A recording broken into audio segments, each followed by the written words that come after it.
Hello students, hope you all are healthy and safe. So students, hope you all have learned your previous topic. So what we have learned in our previous class, let's do some quick revision of your previous topics. So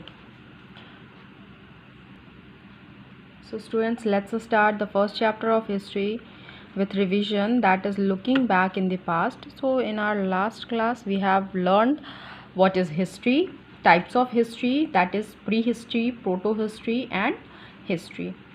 So in last class we have learned what is prehistory, what is proto-history and history, and the next one is why do people study history and role of geography in history. So today we'll start with our topic history timeline.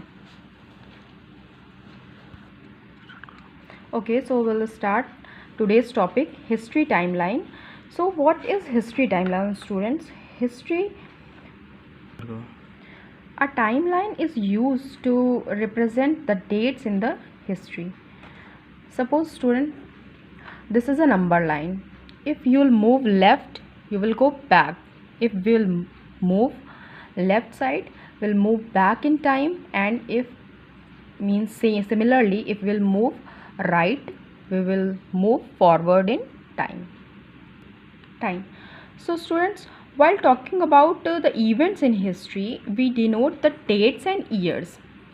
So dates and years in history, we denote it with BC and AD. So students, BC stands for the time before the birth of Christ. The full form of BC is before Christ, and the next term what we use is AD. So students, AD stands for the time after the birth of Christ, and the full form of AD is Anno Domini, which means in the year of our Lord.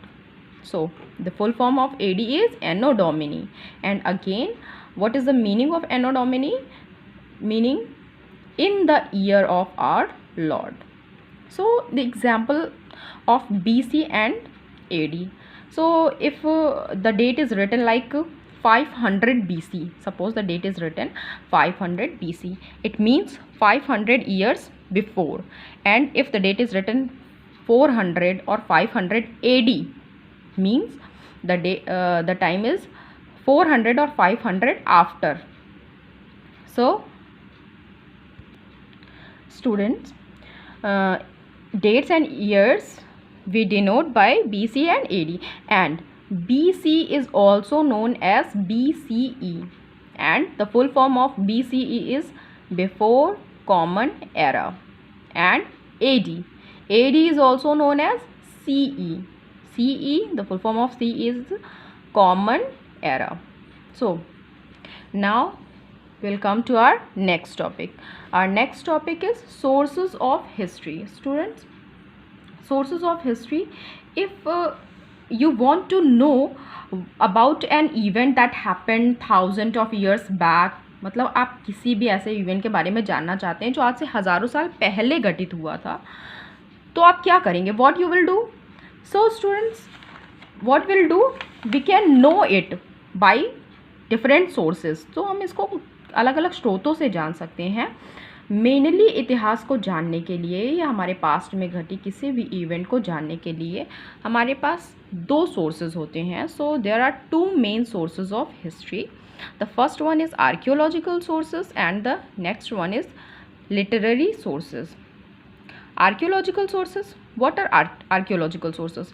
Archaeological sources are the direct source of history that are evidence of past.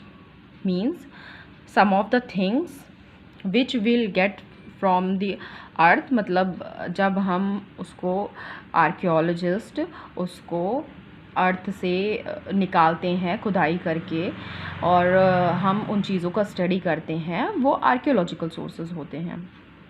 So archaeological source is the scientific study of history and prehistoric time of people and culture. Now the example of archaeological sources are monuments, inscriptions, coins and artifacts. Monuments, what are monuments? Monuments, smarak. So monument are a building or a structure like a palace, fort, tomb, temple, monastery, etc. So monuments are the buildings जिसका एक ऐतिहासिक महत्व होता है, कोई historical importance होता है. Example like Taj Mahal, India Gate, Ashoka pillar, etcetera. Now the next one example is inscriptions. What are inscriptions? Inscriptions, शिलालेख, a piece of text carved on a solid surface. Solid surface like a wall or a rock is called an inscription. जब हम किसी solid surface पे carving करके, नक्काशी करके कुछ लिखते हैं, किसी टेक्स्ट को, कुछ भी, वो कहलाता है inscriptions. So they are very useful. They give us very useful information like dates, the events, the people, the rulers and so on of past time. So example of inscriptions are also Taj Mahal, like on wall of Taj Mahal the verses are inscribed. Now the next one is coins. Coins, you all know that they are a part of coins. So they are a part of our currency, but very less people know that coins are being used from thousands of years. But that time it was made by copper, silver, gold, etc. Now the last one is artifacts. What are artifacts? Kalakritiyan, like tools, ornaments, weapons, metal, works, jewelry and other objects from the past are called artifacts. Now our second one source, that is literary source. Example of literary sources: court chronicles and biographies, autobiographies and so on. So students, literary sources are of two types. The first one is religious literature and the second one is secular literature. So first students will come to know what are literary sources. क्या होते हैं literary sources? So literary sources are the indirect source of history that contain written proof or record of early humans, जिसमें लिखित तौर पे हमारे पास सबूत मौजूद होते हैं, एविडेंसेस होते हैं, जिससे हम इतिहास में पास्ट में घटी घटनाओं को जान सकते हैं, पढ़ सकते हैं. तो ये मुख्यतः दो प्रकार के होते हैं. The first one is religious literature, the second one is secular literature. Religious literature contain matter about specific religion, जो पर्टिकुलर किसी धर्म से जुड़ी हुए मैटर को कंटेन करता है. And the second one is secular literature. Secular literature are the books that contain non religious matter. इसमें किसी भी तरह के धार्मिक घटनाओं का जिक्र नहीं होता है, जैसे कि एग्जाम्पल बायोग्राफीज, आत्मकथाएँ, poems, plays, etcetera. And example of religious literature are the main example of religious literature, as we know, the Ramayana and the Mahabharata. तो इसमें हमारे धर्म, पर्टिकुलर किसी एक धर्म के बारे में बताया जाता है या धर्म के बारे में बातें होती हैं. That is religious literature. So students, here we finished our chapter. I'll give